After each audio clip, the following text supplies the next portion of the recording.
I'd like to make a comment to Mr. Malcolm. Now, you're right, of course, the black people are in the worst. They have had the worst treatment.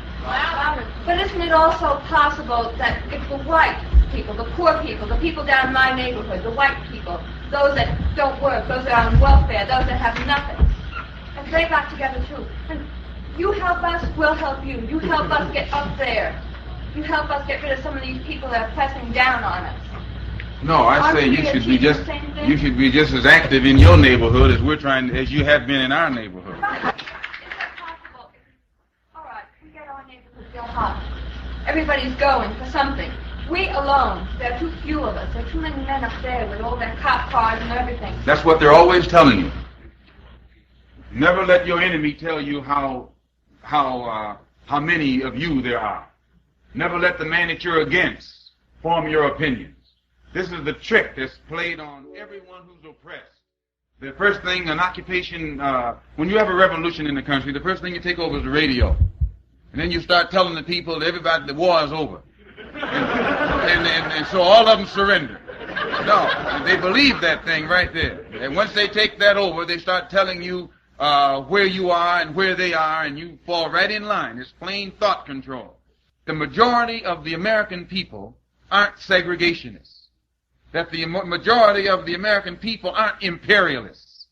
But the government is, the structure is, the power faction is. So, how then do all the majority go along with it? Because those who sit in power over the television, over the radio, and over the press is constantly telling those who are the masses how free they are. And how this they are and how that they are.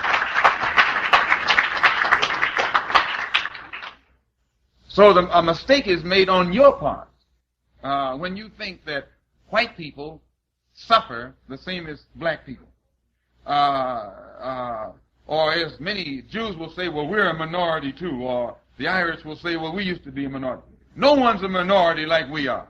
They didn't need civil rights legislation to solve any other minority problem. It didn't take a civil war to solve any other minority problem.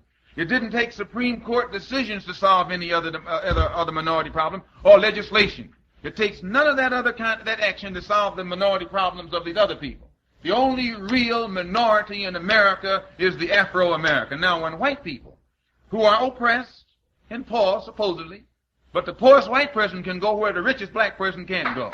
It isn't only poverty of in money that we're talking about. Poverty in spirit, poverty in freedom, poverty in equality, poverty in human dignity. This is the kind of poverty we're suffering from. So that the richest Negro in this country is still poor. When it comes to freedom, he's broke. When it comes to human dignity, he's broke. This is the kind of poverty we're talking about. So when you find white people who are poor, with all these doors that there are open to them, any door that you knock on, if you're qualified, it'll open. So when you find a poor white person, he's in bad shape. He didn't.